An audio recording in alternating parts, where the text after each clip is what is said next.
we want to change our identity on the offensive line because we want more road graders. You know what I'm saying? Yeah, we talked about that. Aaron Jones was here when Matt LaFleur took over in 2019. You started to implement the wide zone boot and a hybrid version of the offense, that coupled with kind of what Mike McCarthy ran, and then you slowly started to press a little more into what Matt LaFleur wanted to do. So, yeah, you were more wide zone looks and boot action off of it.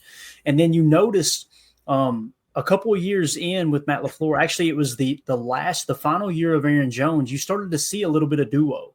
And with duo, guys, it's a zone blocking scheme. It's an inside zone run. You can run it outside as well if you like, but it's a zone blocking scheme, same as outside zone, but it's a double vertical power, right? So you start to see more of that. And then when you go sign Josh Jacobs, we immediately shifted the conversation to, are we going to run inside the tackles a lot more now that he's gone? Because Aaron Jones would go C gap left and end up B gap right. I mean, he would just dance all over the place. And Jacobs can do that too. But Jacobs was really, really fit for that duo run because it's just patience, make your cut, and go. Now, we've seen Jacobs hit him with the spin move last year. We've seen him run through people's faces. We've seen him stiff arm the honey badger. Like, dude runs with power, don't get me wrong. But his patience in the backfield is really, really set up nicely for duo. And really, it's kind of a combination, Jacob, because that's I think another reason why they wanted to move on from Josh Myers. Josh Myers getting to the second level in duo when he's looking to dig out a safety or dig out a backer. Boy, he had the athleticism to get there, but when he got there, he couldn't get under control and make the block. Elton does that as good as anyone in the game. So if you're going to continue to have the center be a key displacement piece in terms of duo running, Elton Jenkins fits that to a T, and now you bring in Aaron Banks. So what you got to ask yourself is, did you upgrade? You replaced Josh Myers with Aaron Banks. The answer is yes. It was a significant upgrade because Elton's going to center now, and Aaron Banks is going to step into Elton's spot. So I'm really excited to see what the running back room can do. And, yeah, we definitely pressed more into duo for Josh Jacobs' arrival. Definitely. Coach Lynn says Josh Jacobs made the honey badger retire, LOL. There's no doubt. Look, if you don't believe me, I've got the proof here. I got the visual evidence right here on hand if I can find it. Right there. That's the one that said honey badger said, I think I'm done, guys. I think I'm going to go ahead and call it a day. All right. So here's a cool clip that we got from practice.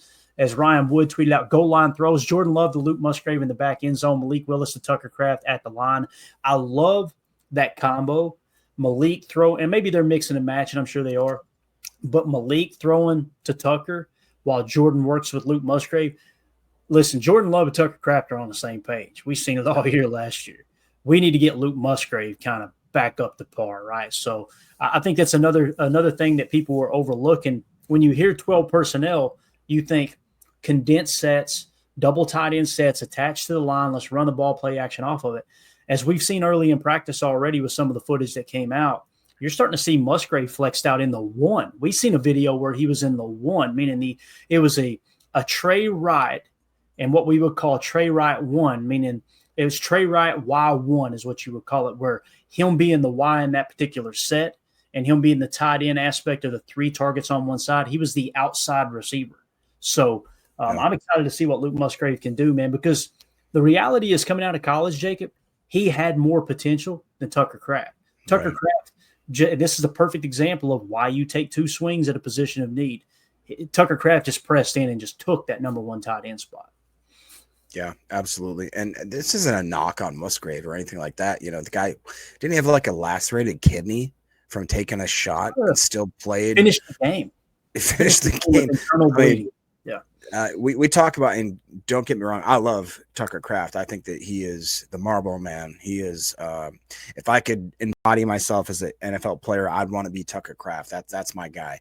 But I think we're maybe throwing a little too much shade on Musgrave for not being able to stay healthy or whatever, you want to say. Musgrave stayed on his feet, all that kind of stuff. It's going to take a minute, for him to acclimate to the NFL. Like you said, most of the time, draft picks just don't work out in general. The fact that we had two tight end picks, that one of them, I consider Tucker Kraft an absolute stud. I think that people don't have enough respect on his name. I think he's a top 5 tight end in this league right now. I really do believe that.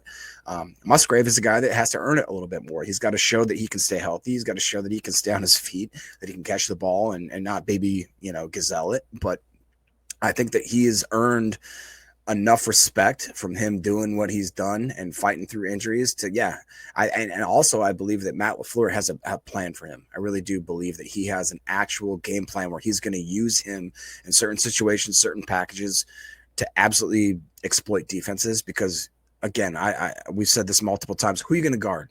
Who are you going to guard? If we're, even like you said, if we're in 12 personnel and maybe we motion out a guy like Musgrave and all of a sudden there's a safety on him, like, okay, let's see how you do with that. Like, I would love to see that.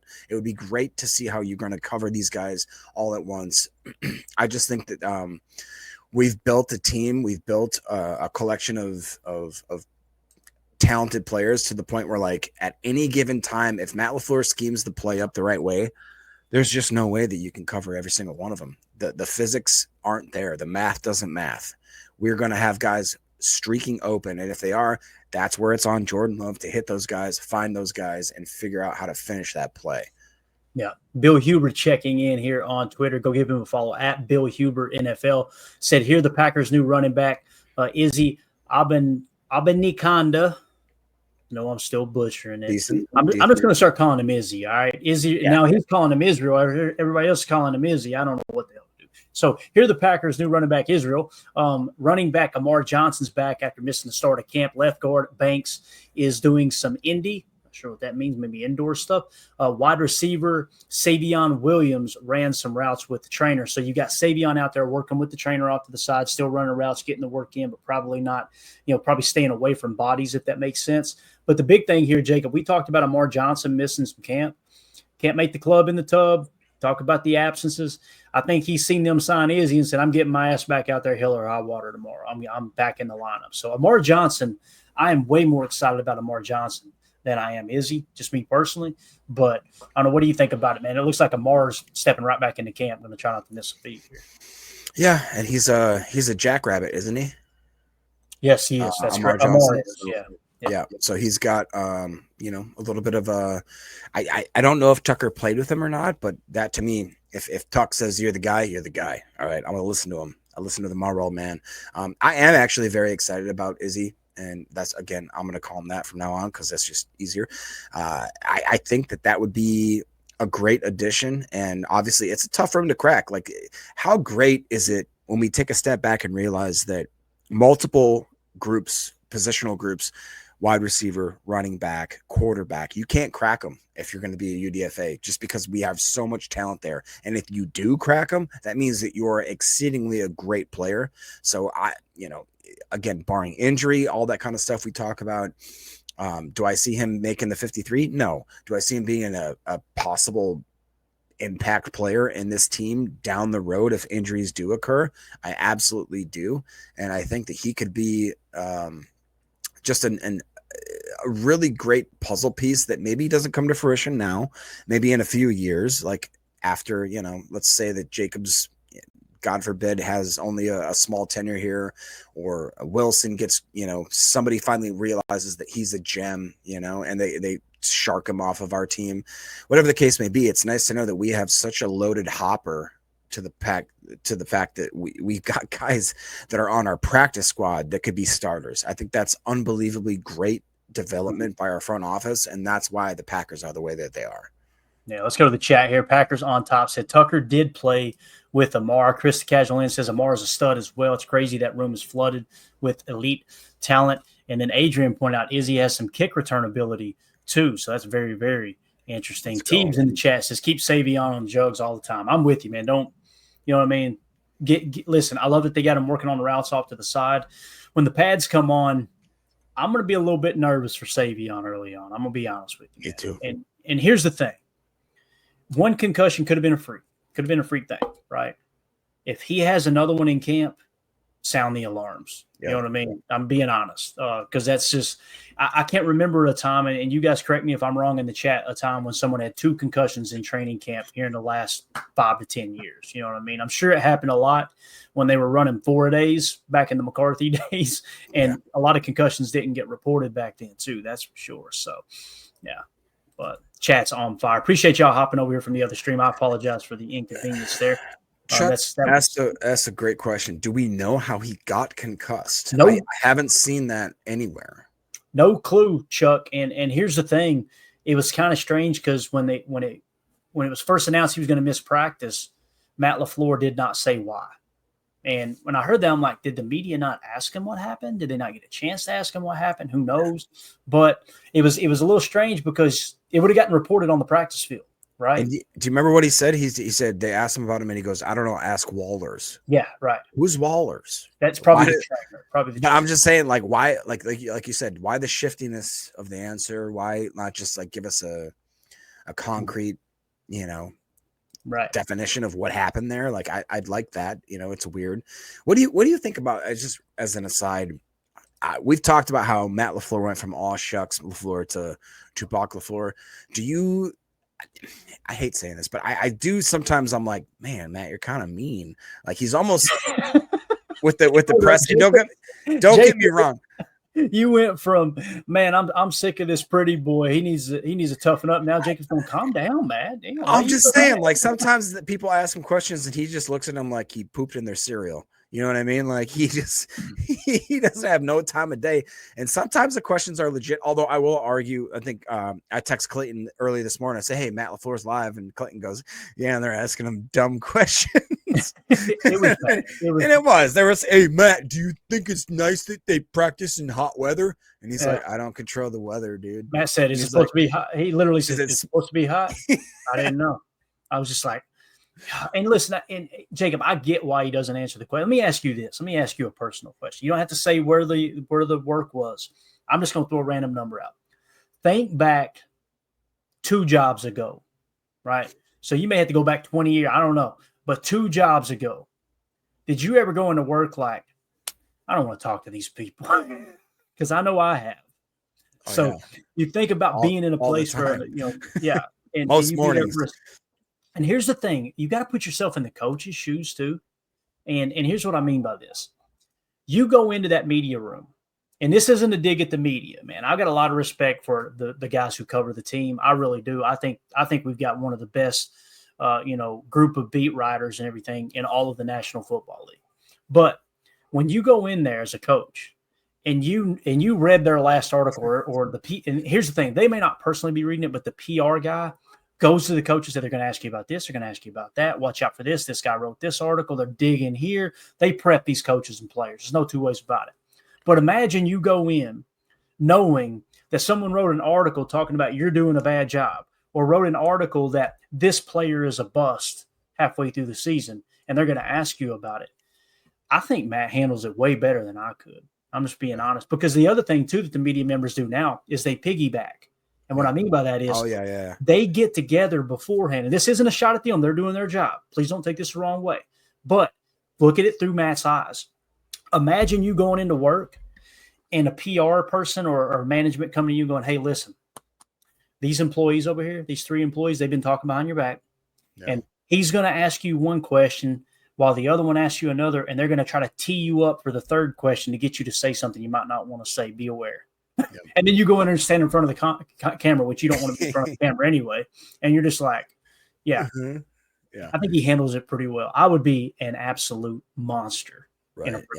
Whiskey 61 gave us a little bit of insight here. He goes, Jason Wallers is the vice president of communications for the Green Bay Packers, a position he has held since January 23rd of the 2018 season. That's awesome. Also, we got some updated camp talk. Hopper pick love. Okay. And it looks like that linebacker Tyron Hopper picked off Love. The quarterback did not see him dropping into zone coverage. I like it. As much as it sucks to, have, I like to see Hopper making some inroads there. Oh, yeah. No doubt about it, man. We need him to step up for sure. It's like Tim got the water break in. I love it. We'll hit on that here in a second. So, yeah, Hopper time. Who tweeted that out? Because I'm not seeing it on the old Twitter. I must not have gotten to it yet. Not sure, but I have multiple comments talking about it. So it happened, Clay. It happened. I believe it. I'm not saying it's fake news. I'm just trying to figure out who it was, because we might have a footage of it or something. But nonetheless, here you see new cornerback Garnett Hollis Jr., number 41, also in house for a sweltering practice at Nitschke. It's so hot, Larry isn't wearing a jacket. So about Larry McCarron, I would imagine. But so, again, this could be a camp body. This could be someone that's fighting for a practice squad spot. If injuries occur and he flashes in camp, he might make the roster. I highly doubt it. But Spofford, there you go. Thank you. I asked that because I want to go follow him now. I'm following him, but I want to make sure he's up on the screen here so we can keep up there, Spofford. Let me hit that real quick. But yeah, in terms of what you said, though, Jacob, with Hopper, this is kind of put up or shut up, right? Like, I mean, you're entering, this would be, what is this? Is this year 2 or 3 for Hopper? Remind me. Isn't it year 2? I think it's year 2, yeah. So 3rd round pick, pretty much didn't play hardly at all last year, right? Right. So you're looking for someone like Hopper to be able to step in and actually make a difference this year, and yeah, you want him to be flashing for camp for sure. Go ahead, read that, and I'm going to try to pull this up. Yeah, Holmes is just pointing out, Rock doesn't have his jacket on. Blasphemy. How about these hands? Is what he's saying out there. Everybody in the chat's confirming. Yeah, year 2. How about these hands? There you go. Carry on, Jacob. No, it's just a great thing to see. I really do think that this team is gelling together, and this time of year, obviously, right before we're putting the pads on, I believe they're going to do it next practice, which would be tomorrow, if I'm not mistaken. It's just great to see some of these guys are absolutely putting it on the line right now, and let's see. Yeah. You want to read that? Call, Spofford giving play-by-play. I love it. So why don't we go back a little bit here, and we'll just kind of read all of his tweets real quick because he is covering it really, really good here. Yeah, Spofford's on it. What are we doing? Why do we not have him pulled up, man? So let's start here with his first tweet. Through 2 kicking sessions thus far in Packers camp, Brandon McManus is 15 for 15, along with 56 and multiples from 50 plus. We kind of talked about that yesterday. He went on to say 30 minutes ago, cornerbacks 1 and 2 working together on mirror drill for the Packers. Newcomer Hobbs is an intense, aggressive player. Too much so for training camp, maybe, which LaFleur addressed Sunday, but it's a quality that was attractive in the free agent. So that's one of the reasons why they signed him. There's our boy Bullard. Bullard looking good, Jacob. Looking like he's ready to roll, man. I love he's got the dreads flowing this year too. Based on how the first team reps have gone for Packers defense thus far, Bullard is the top option in the slot when in the nickel. We kind of hit on that yesterday. There's always something the first week of camp that you go, all right, that seems to be like that's going to be a theme all camp long. Sounds like Bullard has taken that number 1 nickel spot, and being a 2nd-round pick, no surprise. That's why we were kind of talking about Hopper being a 3rd, stepping in to that linebacker room, maybe taking that away from McDuffie and maybe Isaiah Simmons. But nonetheless, man, Bullard is your slot corner, dude. That's what it sounded like. Yeah, and I'm here for it, bro. I mean, like you guys know, I'm the president of the Javon Bullard fan club. It makes me so upset that Ryan seems to have written him off already. I'll tell you, Ryan, I'm gonna hold this over your head. I will. If he starts being a like a Pro Bowl caliber type cornerback, I'm gonna let you hear it, brother. I am, but I understand the frustration. I really do. He got thrown into a position last year where I think that he didn't have a lot of time to actually hone one position. Emilio talks about it quite a bit, how he was shuffled around a little bit, and that sucks. Like, imagine anything that you do, imagine your job, whatever that your job is, and they're like, hey, we got to cross train you on like 3 other positions, and by the way, at the last minute, I'm going to throw you into one that you haven't played before.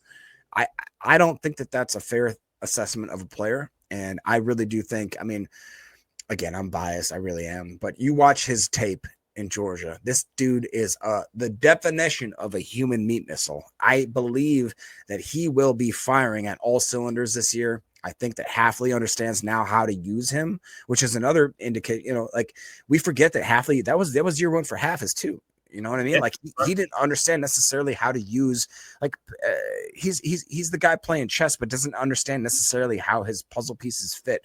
How the rook, how the pawn, how all this stuff goes. Like, he's going to understand now this year with a much more certainty and consistency how they know how to play these parts of his defense. And I really do think that he's going to surprise a lot of people, even Ryan.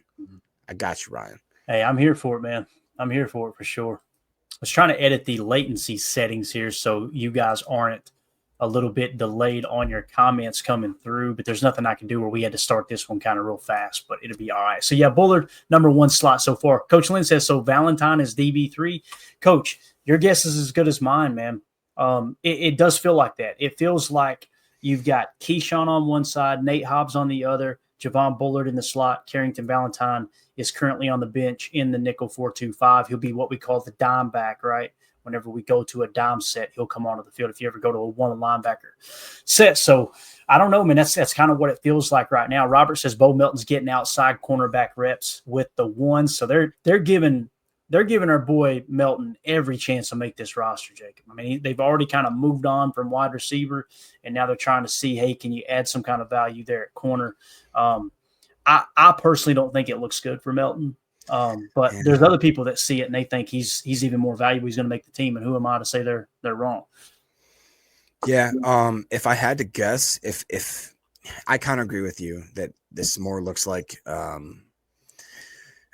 shuffling the deck so that he's out of it kind of thing. And I hate to say that, but I do think that there is a little bit of hope that if he has a chance to be maybe that 5th, 6th cornerback on this team that also has that special team ability, I really do think that could be the way that he is still on this team. I believe it was Coach that we talked about how he's our best gunner, hands down. He was our best gunner on special teams.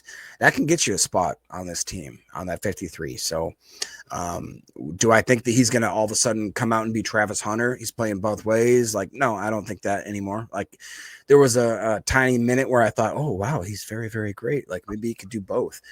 It is awesome to know that if in a pinch, if something crazy happens, that the guy can all of a sudden switch from being a 5th or 6th string cornerback that can just jump into the offense and all of a sudden, be productive. Yeah, that's great to know that we have that in our back pocket, obviously. But if I'm being 100% honest with myself, I think his chances of making the team are going to be 50-50 right now, in my eyes. I don't know. What would you give that chance?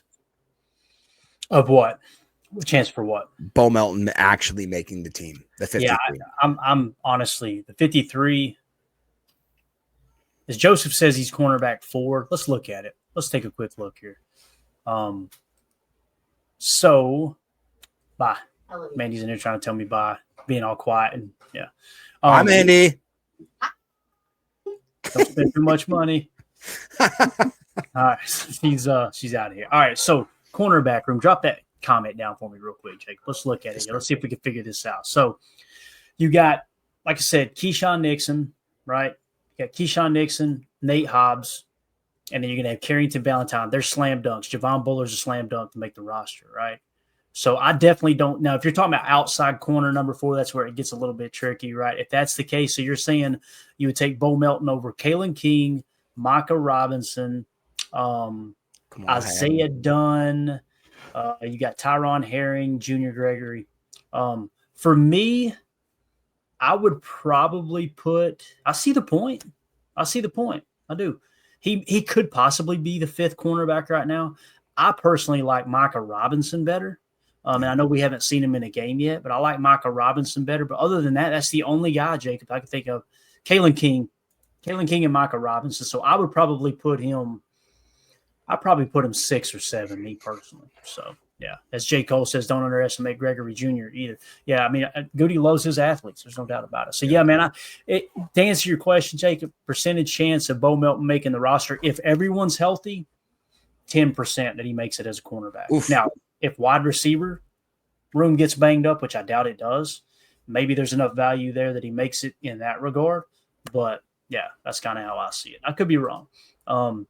Mike Spofford also said running back Josh Jacobs makes tough cuts look easy. Man, is he fun to watch. Completely agree with that. First, Packers DB rotation sends in Carrington Valentine at outside corner. The other side, Bo Melton. That's what everybody was talking about. Quay Walker, who is working his way back to full clearance from offseason ankle procedure, is standing 30 yards behind the defense, watching 11-on-11 today. Perhaps a sign he's getting closer to return. So yesterday, what we heard about was him just being on the sideline doing rehab stuff, right? Working the sled, things like that. Now he's standing behind the defense, getting closer, probably itching at getting in the lineup. I think we're probably going to see Quay as early as Monday, but definitely by the second full week of training camp, Quay will be back in the lineup. Mike Spofford says Jaden Reed on the end around and Rashawn Gary comes across with a huge wind-up swat to knock the ball out near the sideline. So Gary popping over there on the end around. Tyron Hopper picks off Love. This is what you guys were talking about. The quarterback didn't see him dropping into zone coverage. Wide receiver Malik Heath follows through with the diving catch on a rollout left by Willis. Malik Heath is the guy I feel like not enough people are talking about, because we talked about his catch rate over expected and some of these advanced analytics that NFL Pro breaks out on their website. He led the team in, I think it was catch rate over expected, which means in layman's terms, guys, he made the most with the least, right? He made the most out of the least, if that makes sense. So when you look at the wide receiver room, Romeo Dobbs, Matthew Golden, Jaden Reed, Davion Williams, right? Christian Watson will start on pup, so you're up to 4. Dontavion Wicks is 5, okay? So who's going to be that 6th wide receiver? Malik Heath, Bo Melton, Mecole Hardman.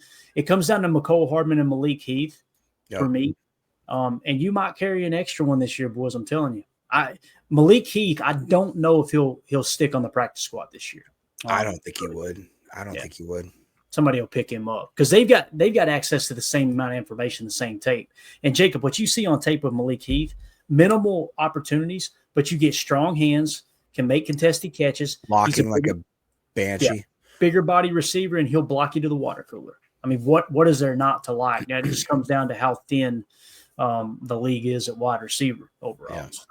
Yeah. I don't see a world where he doesn't get signed by somebody. You look at guys like the Baltimore receiving core, the Pittsburgh receiving core. Like, these guys need guys, especially ones that are willing to block. Like you said, you don't think Harbaugh wants a guy that can block into the water cooler that is actually like a really, really good wide receiver that also has that talent. I don't see him making it through this round of cuts this year. And one of the knocks on him coming out of college, I think he got a DUI in college, and that was why he sank on draft boards.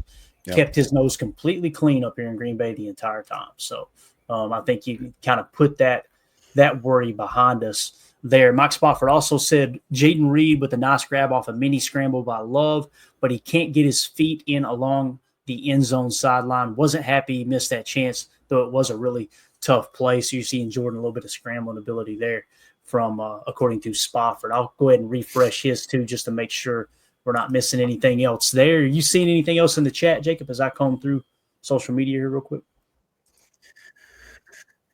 Not necessarily, but I just think it's really, really cool that you guys are still falling back in this chat. We have over 400 plus watching after we accidentally left the stream mid conversation. So it's just a testament to how cool you guys are. And we appreciate you guys helping us out here. If you can hit that like, that subscribe, share the stream just so we can have other Packer fans get into this. Man, we are building something really special here going into this season. And I'm more excited than probably any season going in, just because we've all learned so much together through the draft, through the offseason process, now into the training camp.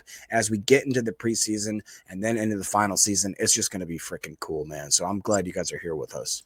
Yeah, definitely. Tim caught a water break here during camp, and you see the guys getting a little sauce there. Look at Oliver hyping him up too, even though he doesn't have the helmet on. I'm excited to see Colin Oliver on the field eventually. And look at Warren Branson, big old boy, number 91 there, right? Look at Van Ness. Van Ness is big, bro. Oh, yeah. Dude, I'm telling you, Van Ness, I'm just doing this. I'm going, because I know what happened the second half of the season last year. And I'm telling you, with a broken thumb, too, he's going to come out this year. And all those people, and I know it's not our chat, but all those people out there that were just dogging the hell out of him, he's a bust, he's this, he's that. They're going to – you ever seen that movie Major League 2? Jacob, you've seen the Major League movie, right? Of course, yeah. Remember Major League 2? Cousin Eddie. Matter of fact, it's the same guy that played Cousin Eddie. He was all about the team, boy, and then when they hit a rut, he's just trashing the hell out of them. Then at the end when they win, here he comes back down just cheering along with everybody. Everything's fine and dandy again. I'm telling you, man, I've got some tweets that I have archived away and bookmarked that when Lucas Van Ness blows up this year, if he does, will make some people look silly on socials. I'm just telling you. Good. Because when you look at him in the second half of the season, it's funny. Go trade for TJ Watt. Go trade for Max Crosby. Go get LVN had a higher pressure rate than both of those guys last year. Yep. And that was after having kind of a bad first half of the year and then playing with a broken thumb. You know, I think he's really going to crank it up this year. I'm excited to see what he does for sure. So you're right, though, man. He's a hoss. He is a monster, no doubt. Look at him compared to the water girl. He's like, look at I know. that. That's insane, dude. Absolutely huge. Trying to see if Rob Domofsky or anybody has tweeted anything out here. As obviously they took a water break there just a second ago. We got Tim's feed up on the screen. I seen a tweet went out earlier about Emmanuel Wilson as well. So we've gotten quite a bit of information during this live stream, to be honest with you, Jacob. Aaron Banks had his helmet back with him. Savion Williams working his way back from a concussion. You got a lot of guys that were banged up that are starting to kind of get back in the fold. Quay really, really tuned in with the defense, even though he's not participating today. I would be really surprised if he's not in pads by the end of next week. Maybe tomorrow, man. Who knows? Maybe as early as tomorrow. Nathan in the chat says, Clayton, do you think after this year, if Luke Musgrave doesn't perform, do you think we take a shot at tight end next year? Yeah, I mean, if Musgrave plays at the level he did last year, I think there's a legit shot that he's not the dude. You know, that could be the case. And again, we talk about, the injury concerns. And again, this isn't saying he's soft. The dude played with internal bleeding, finished the game with internal bleeding fairly early in the game when he took that shot on the sideline. But a miss is a miss. The only thing worse than making a bad draft choice is refusing to admit you made a bad draft choice, right? So, yeah, there's a chance you take another shot at tight end. Now, the big thing with me, though, when we looked at the contracts, I think we've got Ben Sims. We still have his rights next year. So when you look at it, I personally like Ben Sims. I'm going to be honest.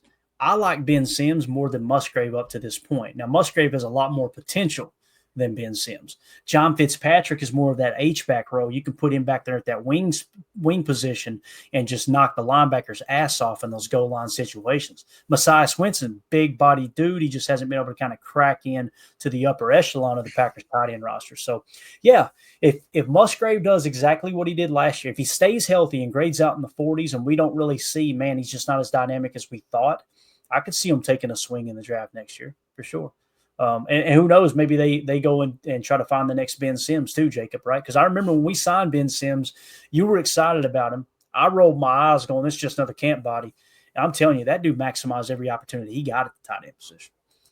Yeah, that's another one that I will humbly brag that for whatever reason, I'll be honest. I just love the underdog. So like most of the time I'm going to put a lot of stock in whether or not they can perform or whatever. But, what do you think about Ed Madden saying that he heard that Aaron Banks is back on the field right now? Again, we heard he had his helmet. That's a good sign he was going to get on the field. I think he's probably going to be good to go. I think it was one of those things that the back got tight. LaFleur and them shut him down for a couple of days. Let's get him out there for pads. Tomorrow is when we're going to find out, boys. When the pads come on tomorrow, that's when we're going to know who's healthy and who isn't. Because right now, people can kind of blend in. Don't be surprised if we get a couple of injuries pop up today where someone's got some tightness, maybe someone's got some soreness, and they don't want to risk it with the pads on tomorrow. So I'm kind of expecting, rather than everybody get healthier going into tomorrow, I'm expecting us to have a slight setback with a couple of players, maybe them being precautionary with. Go ahead, read what Chris said there. Yeah, Chris the Casual Packers Fanatic says, Ben Sims is an elite athlete. He can do much more than he showed us thus far. Guys in the chat, if you could you give us a Ben Sims RAS, please? I know you guys are beyond that. I remember it being high, man. Hot on rise. If you could find that for me, that'd be great. And we'll come back to that in just a second here. Yeah, for sure. And we got some Patreon questions we'll hit real quick in our Patreon group. It's just the way that you can kind of be heard here on the show. I'm going to leave this up, the practice in the background there, but we'll just kind of read them off the screen. Chris the Casual in our Patreon group said, if you had to bet it all, does future WWE star Lucas the Flaccid Hammer Van Ness hit 75% of his potential and become a Pro Bowl caliber pass rusher in a Green Bay Packers jersey? I think if we cipher through the BS, which Chris is really good at, and that's what I appreciate about Chris. I think what he's asking here is, do we think he will become a Pro Bowl caliber pass rusher? And here's what you got to ask yourself, Jacob. Let's compare it to Gary last year. Do we think that Lucas Van Ness can reach the potential that Gary unveiled last year, which he was a Pro Bowler? He led the all edge defenders in run stop percentage or run stops in general. He led the Packers in sacks with 7.5. He led the Packers in a quarterback pressure percentage, other than Brenton Cox Jr., who had a little bit higher number there. Do we think that he can reach that point? Absolutely. Based off what he did in the second half of the season, he being Van Ness on much fewer snaps than starting edge defenders usually have, and specifically in Matt LaFleur's heavy, hockey line rotation defensive front that he's done ever since he's gotten into Green Bay as head coach. I think he can be a Pro Bowler. What do you think, Jake? What do you think the chances are that Van Ness eventually becomes a Pro Bowl player?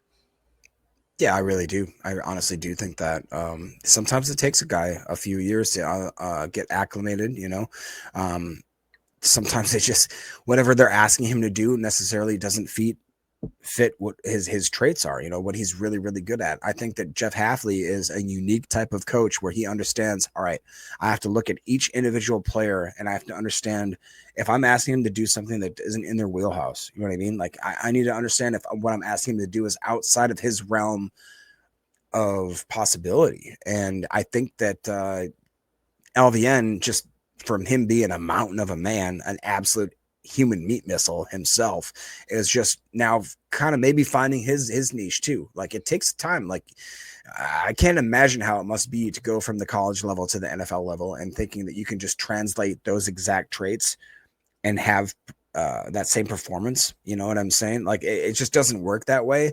I think that LVN is going to show a lot of people to be kind of stupid for the way that they talked about him. I mean, he's an absolute beast of a man. He's a mountain of a man.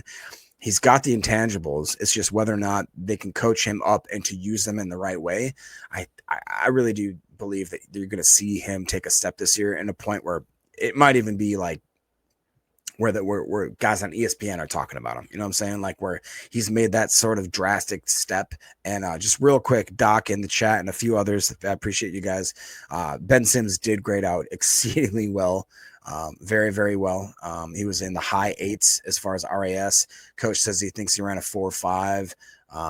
It looks like he had, like Holmes was saying, he was ranked 179 out of over 1,100 tight ends from the years of 1987 to 2023. So, yeah, he can fit the bill there. So we just got talent all over this roster, man. It's crazy. Yeah, so, and it's still young too, which is absolutely wild. There's some teams that you go, man, that's a talented roster, but you look up and it's I don't know, 20% of the roster is over 30 years old, and you're like, well, they're gonna have a heavy turnover here in a year or two if they don't win the whole thing. So I know we got a bunch of people in here. We're about to crack 500 live viewers here. Thank y'all so much for making us a part of your day here with the live Green Bay Packers training camp coverage. If you would take a quick second, hit that like button, hit subscribe. If you're new here, welcome into PTA. We're not experts, we're not insiders, we're not media members. What we are fans just like you. We go live daily talking Green Bay Packers. We do pregame shows, postgame shows, film analysis, the whole 9 yards. So make sure you hit subscribe and click that bell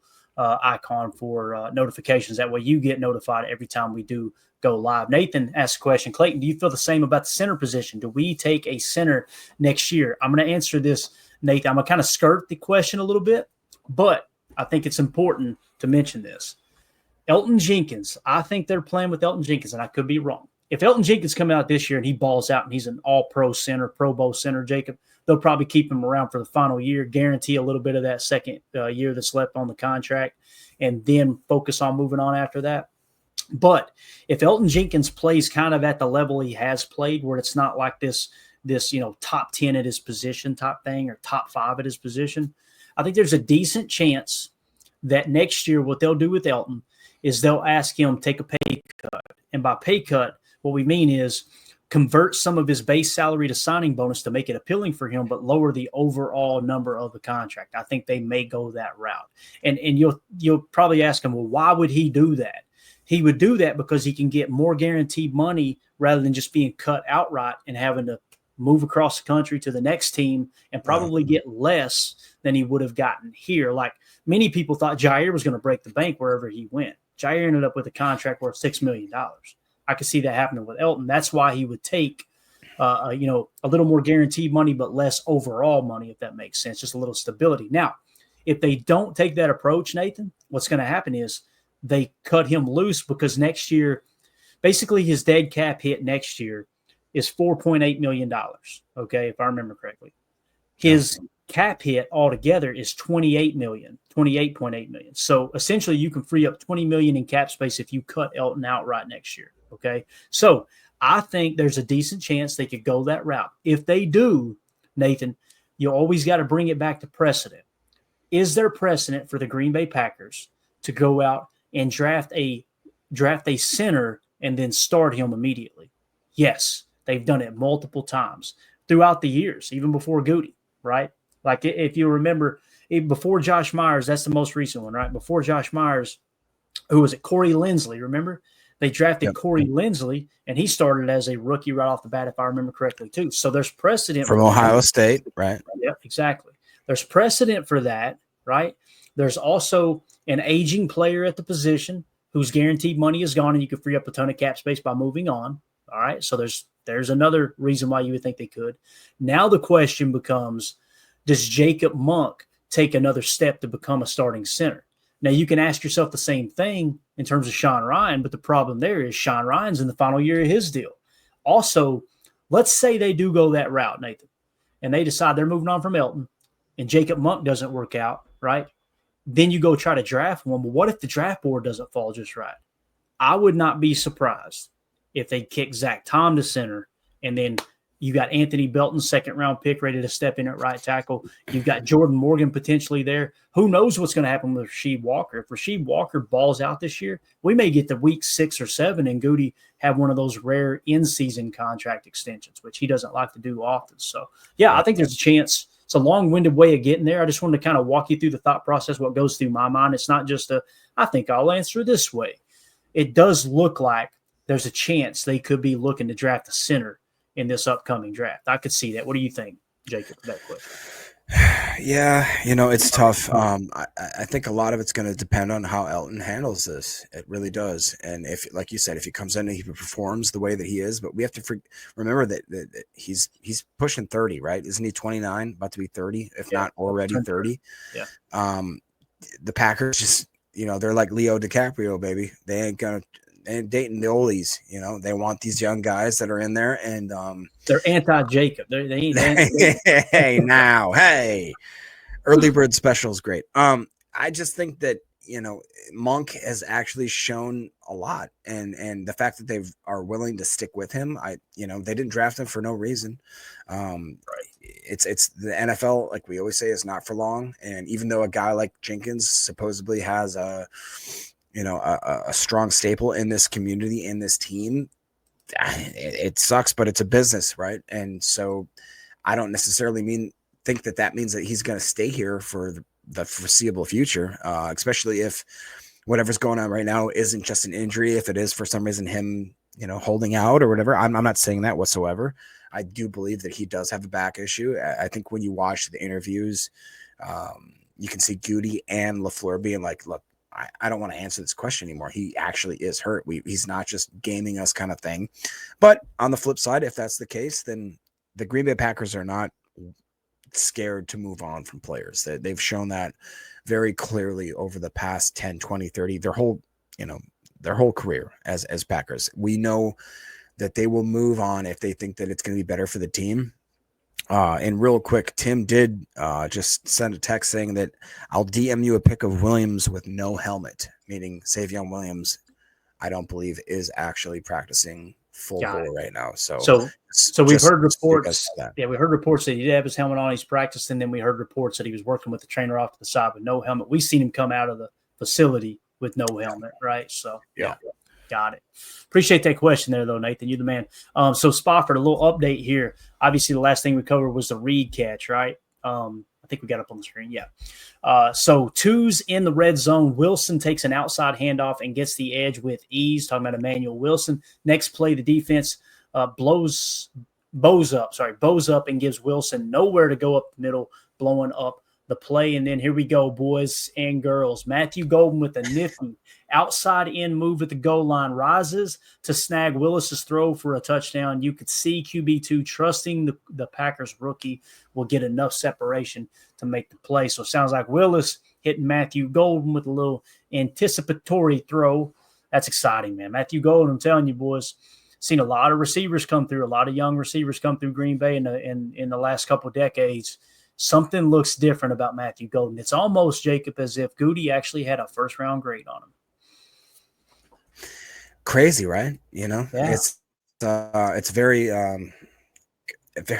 unbelievable to think that was what happened. Honestly, all jokes aside, I just like Ed was just saying right here, it's weird. Like I think Ryan also mentioned this on his podcast. It's not the fact that he shows that he has that blazing speed. It's just it's so smooth. And if I'm not mistaken, did you compare him to Greg Jennings? Like how he gets in and out of his routes just with ease. But it also looks to me like he has more. It's like a Greg Jennings and Christian Watson hybrid. You know what I mean? Where he's got that blazing speed. He has the route running ability.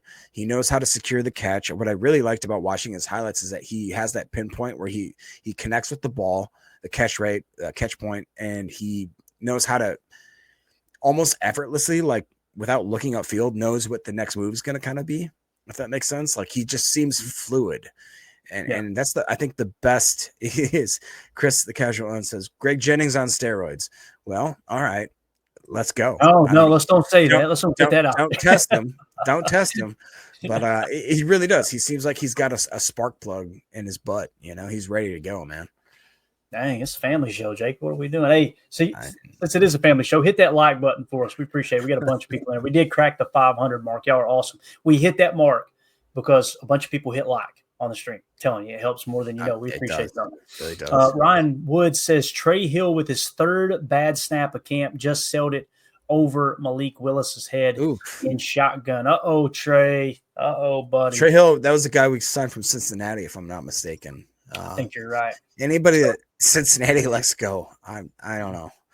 So we get a little more detail on that Matthew Golden touchdown. As Ryan Wood said, Matthew Golden touchdown, excellent break on a slant route to cut in front of cornerback Gregory Jr., and Malik Willis delivers a 4-yard score. So important there, slant route, right?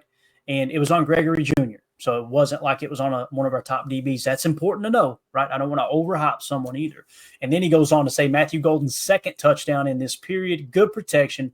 Jordan Love holds it for a beat, finds Golden open on a crosser in the back end zone, pulling away from Carrington Valentine for a short score. So now you're seeing Matthew Golden score a touchdown from Jordan Love on a crosser with Carrington Valentine in coverage. Carrington Valentine, guys, didn't give up a single touchdown last year.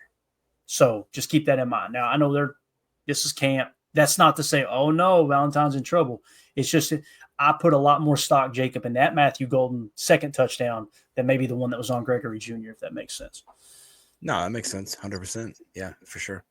All right. You just keep coming through the chat. I'm going to take a look and see what other updates we got. It looks like Spofford just did a quick little tweet dump. I almost said dump, but that would have sounded bad. He just had a couple out here.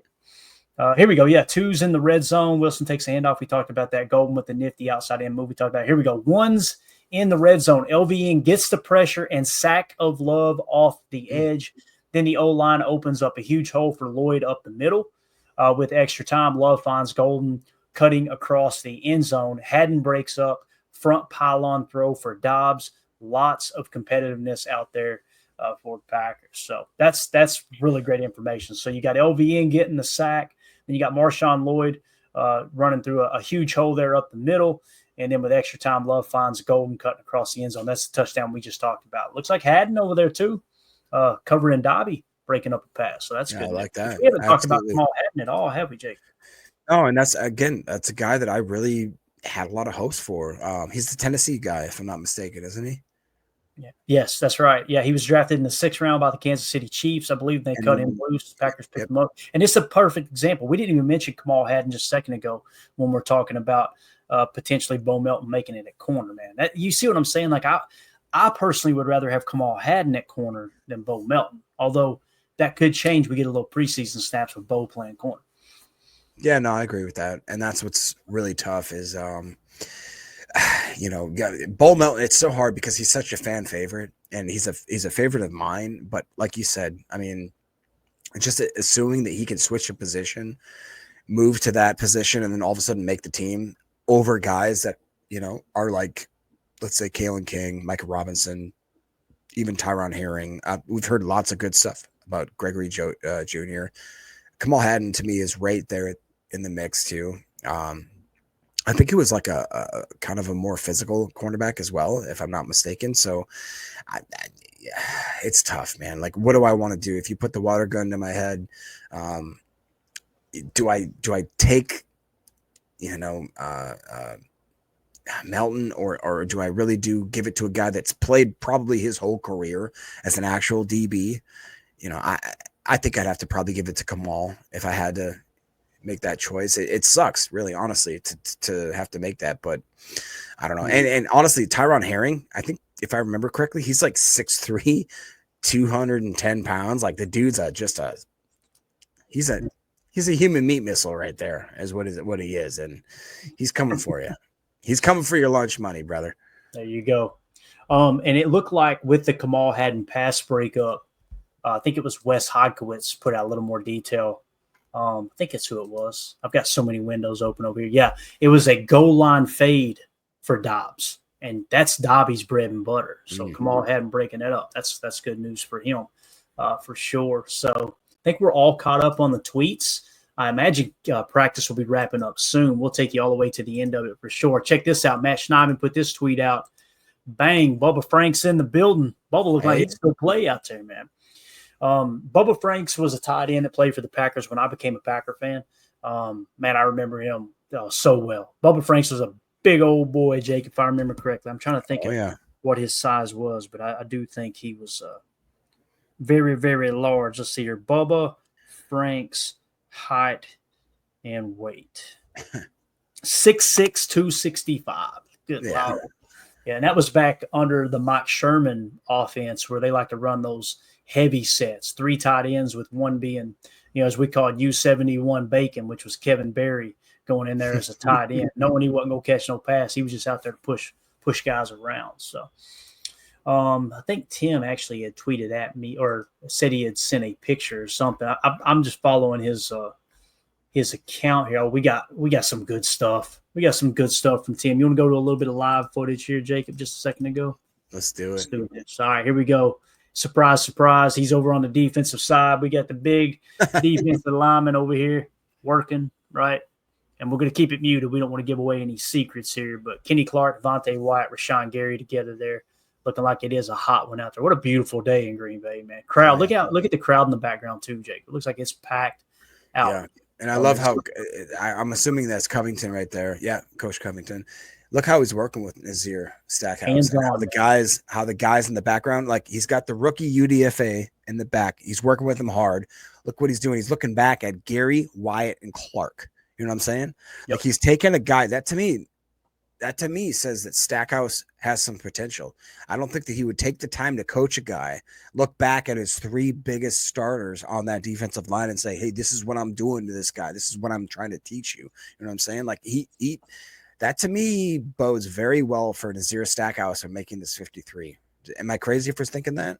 No, dude, not at all. I mean, let's take a look at it real quick. When you look at the defensive line, right, and obviously he's one that's going to be competing for nose tackle. And you see you got defensive tackle. So let's just focus on D tackle, nose tackle, which is your interior defensive lineman, right? Kenny Clark, Devontae White, Kobe Wooden, Carl Brooks. And then from there, those are the only four I really feel like are locks. And some people believe Kobe Wooden is on the bubble. I don't know if he is or not. But there's your top 4. Let's just call it that. So Warren Brinson, James Esther, Nazir Stackhouse, Keith Randolph. Me personally, I think it's between Nazir Stackhouse and Warren Brinson. Warren Brinson was a draft pick. So if you carry 5, Jacob, break camp of 5, I think it's going to be Warren Brinson along with Carl Brooks, Kobe Wooden, Kenny Clark, and Devontae White. If you take 6, I'm taking Nas over Esther. Esther is proven you can get him to the practice squad. You can get Keith Randolph to the practice squad, right? Yeah. But Nazir Stackhouse, man, I think there's going to be somebody else that'll probably pull the trigger and go get him if he's available and you try to sneak him onto the practice squad. I could be wrong, though. It might be the other way around. Maybe he flashes in camp. I don't know. But, yeah, if I'm keeping 6 defensive tackles, and I don't know if they'll carry that many. I think they carry 5 typically. I'm probably going to go with Stackhouse and Brinson. If there's 5, I probably got to go with Brinson, and then you try to get Stackhouse on the practice squad. It's going to be tough, though, man. Yeah, I think that there might be a surprise here, and I think that maybe either Brooks or Wooden might not make this team. I really do think And that. if you had to make that decision, Jacob, which one would you cut? Because I know who I would cut. You would cut Wooden? Yeah. That's me too, man. It's not even close. I think Carl has shown enough that he's probably your third best defensive tackle. And here's the thing, too. He played a lot of one tech for us. Many people don't know that. That's basically the nose in our nickel 4-2-5. And you don't think of Carl Brooks like that because Carl Brooks coming out of Bowling Green played a lot of 7 and 9 tech. He would play defensive end, right? Yep. So what we do, we came in and just threw him right into the one tech. As you can see here, some of the hands drills with the defensive lineman. That was Kenny. Here's Gary, right? This is all tech. Dude. You see it? Looking? Yeah.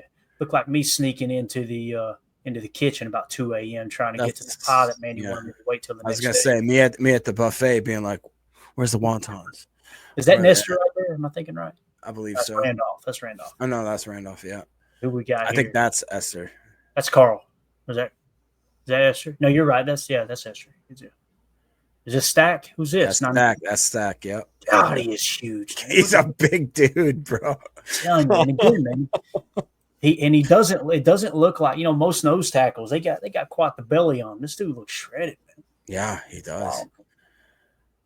I'll tell you, Covington has been on Gary the entire time. Every camp practice video we see, Covington's working with Gary.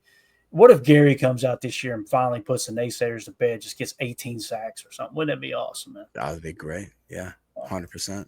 Not at the detriment of the run defense getting worse, though, right? We do not want that to happen. So next video here, we'll just throw this in the background for a second. Nice little shot, not giving away any secrets here. They're just working on gap technique, gap drills, all that good stuff. I'm going to go back through and make another sweep. If you want to look at the chat real quick, Jacob, I'm going to look at this, take a quick sweep across social media, make sure we're not missing anything else.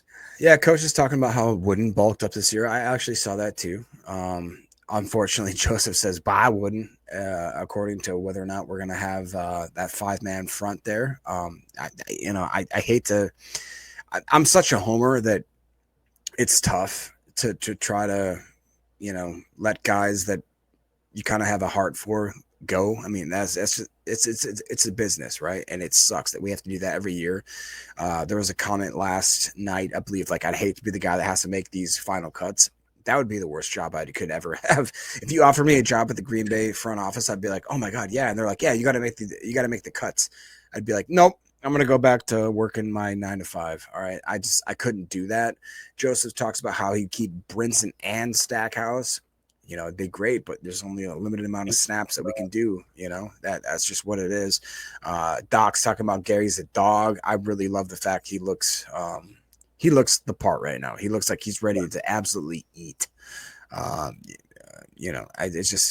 It stinks, man. Ed Madden says, and cutting to Caleb's nail painting time? No, we would never do that. He's got a guy. I'm sure he's got a girl that does that. Yeah, 100%. Yeah, absolutely. All right. So you guys are so toxic in here. It's unbelievable. All right. So it looks like toward the end of practice here, Ryan Wood bringing us down the stretch. What we'll do is look at a couple other Twitter accounts before we wrap up. If you guys would hit that like button for us, we're about to break 550 on the live stream. Thank y'all so much for supporting what we're doing here. If you're new here, make sure you hit the subscribe button. Click that bell for notifications so you know every time we do go live. Ryan Wood said, we talked about the slant, the second touchdown. Jordan Love under pressure throws a jump ball to Tucker Kraft in the end zone, and that's usually a safe bet. Kraft boxes out Evan Williams for the 12-yard score. So you got our boy Tucker Kraft getting the 12-yard touchdown, mossing Evan Williams, it sounds like. And this is interesting right here, Jacob. Ryan Wood says, everybody in a Packers jersey doing push-ups after today's practice, offense and defense. Can't remember seeing it called a tie before. So Matt LaFleur pulled a fast one on him, I believe.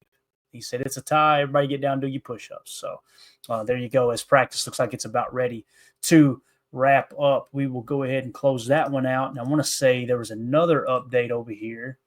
Mike Spofford. Let's see. I love getting everybody's kind of take on it. You know what I mean? Because sometimes you get a few more details out of different tweets. One in the red zone, blah, blah, blah. LVN gets a sack. We talked about that. Okay, here we go. End of game scenario. Down by 6. No timeouts. 9 seconds left. Again, last play of the game. Down by 6. No timeouts. 9 seconds left. Ball in the red zone. Love overthrows an open Dobbs in the corner. Last play, he makes an incredible throw off his back foot with rushers in his face, and Kraft hauls it in over the middle for a touchdown. Great bounce back moment for Packers QB1. So that's what I'm talking about. That's the detail we need right there. So, again, man, when you need a play, go to Tucker Kraft. That's what it sounds like for sure. So, and then another update here from, I won't put it up on the screen. I'll just leave this up for right now. Wes Hodkowitz says, nice ball from Clifford to Brown for 7 yards and then hits him again on a 5-yard crosser for the touchdown. That's it for practice. So Clifford to Brown. Who's Brown? Who am I thinking about? Sam, I believe it's Sam Brown. Sam Brown. Yep, Sam Brown Jr. There you go. Good call, Jake. You always know the bottom of the roster dudes, man. Hey, those are my gems, brother. Those are my gems.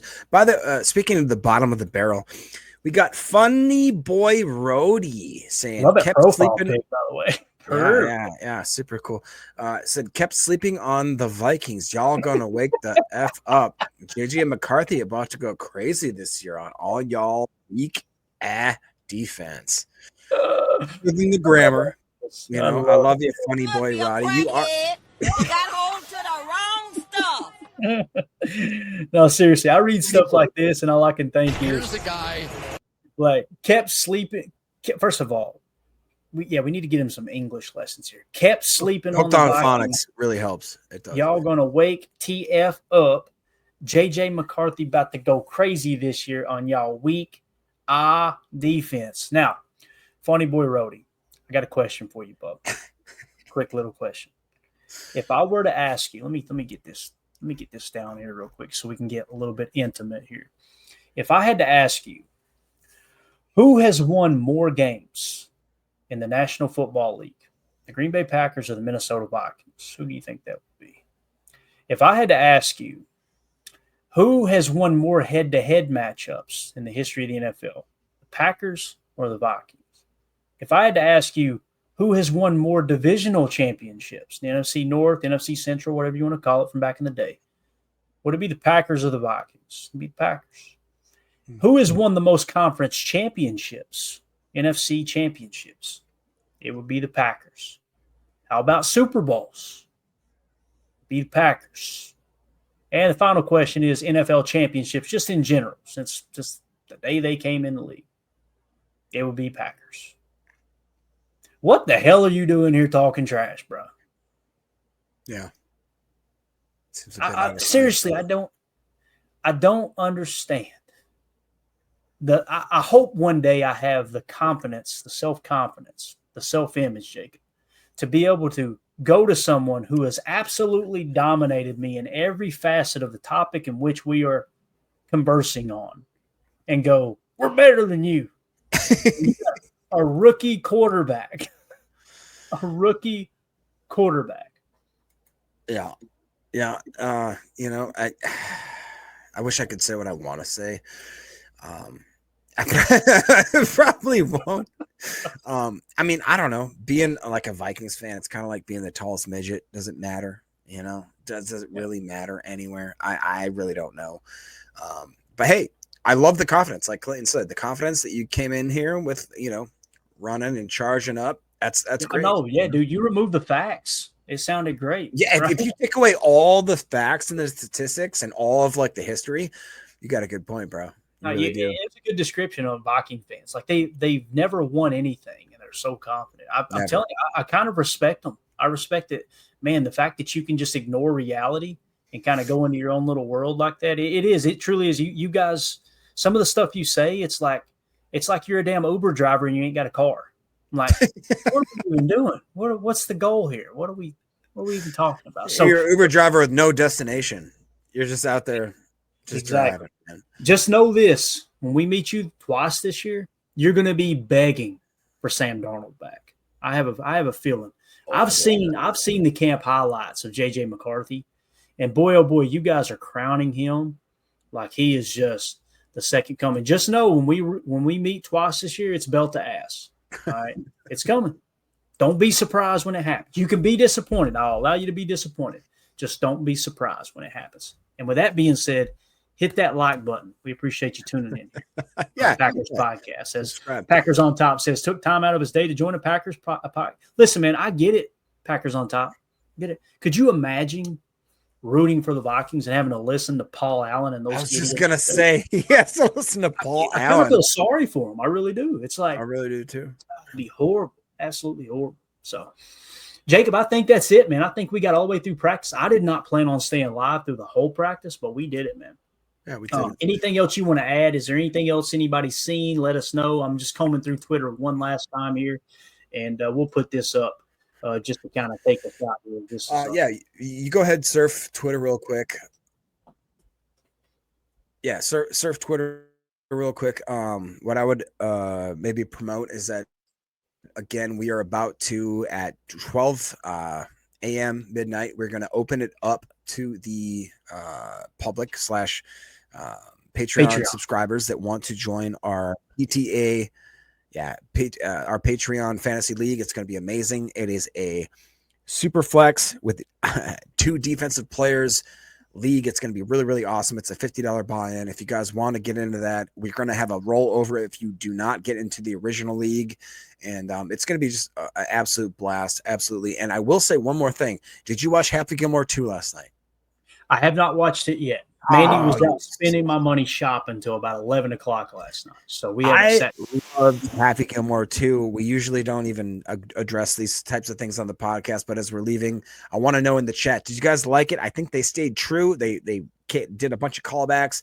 They had a ton of money grabs, obviously, but I really did think that they did it the best way that possibly you could do a Happy Gilmore sequel. So I encourage you guys to go out and watch it. It's going to be fun. If you don't know a lot of the golfers, that's probably going to be a lot of the jokes will go over your head. But I thought it was great. I thought it was really, really great. And I was really surprised because usually Hollywood takes franchises that we love and just throws them into the ground and poops all over them. So I thought it was amazing, and I encourage you to watch it. Also, like, subscribe, share this content right now.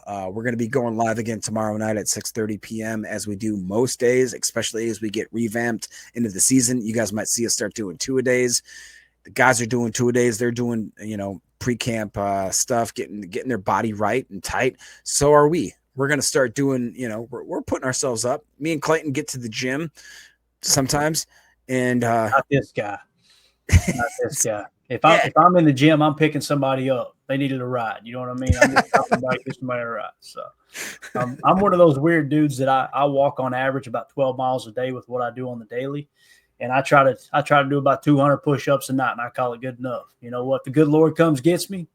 That's fine. I'm staying away from the gym though, Jake. So I know you're in there, though, getting swole. I know how that goes. Let's go to the Patreon questions real quick to finish these up. I've neglected them way too long. Ron Sanville says, did the Packers change number 16, Bo Melton, to cornerback, knowing his value on teams and also knowing he likely had no chance to make the 53rd receiver position, so he would be lost for teams as well? I think that's a pretty good assessment there, Ron. I think it's just them trying to give him an opportunity to add some extra value to his stock to make the team. He is a special teams player. I think he plays gunner, if I remember correctly. So if that's the case, why not keep him around for that? But again, man, it's just a stacked roster.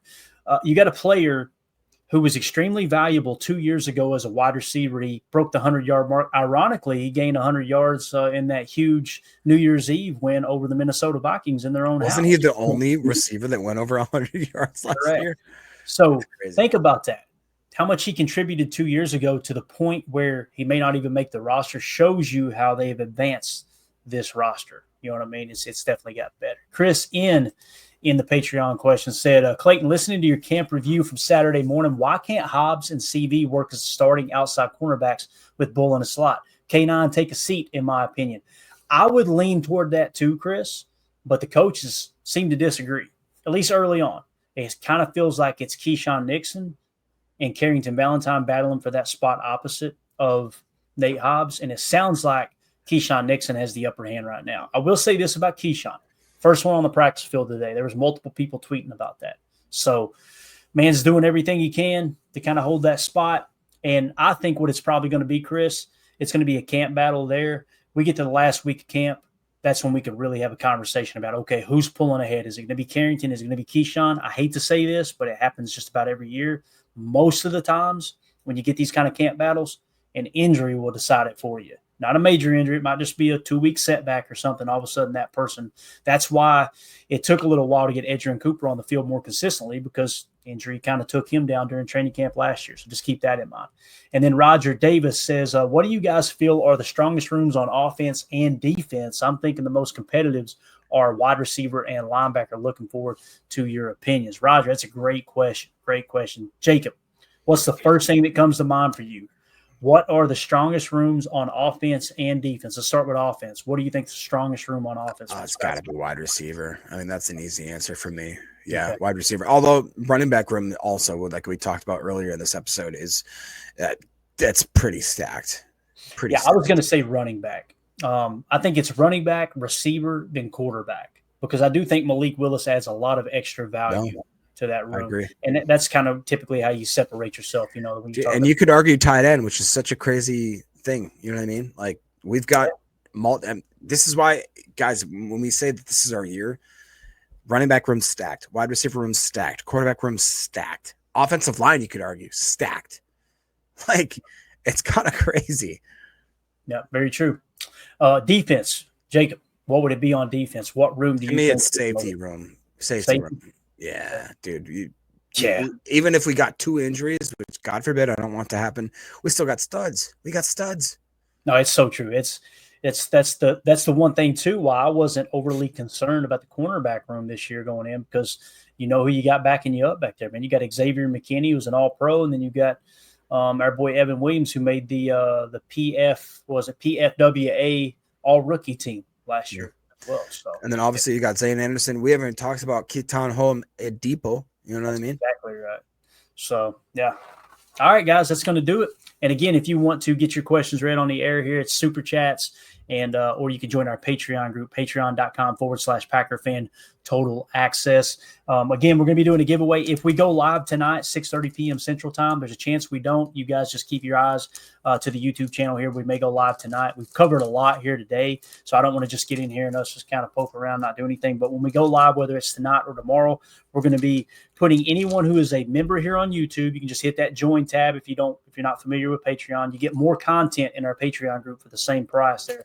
Basically $3 will get you access to everything, but also to get you entered into the giveaways. We're going to be giving away an autographed Dontavion Wicks rookie card for a lucky member of our Patreon group and or our YouTube channel here. So again, thank you guys so much for jumping back in here. I apologize for my mistake there on the live stream, ending it early. You can go watch both of them if you'd like. They're both going to be up here on the YouTube channel, but you guys jumped right back in here and brung the thunder. Hit that like, hit subscribe.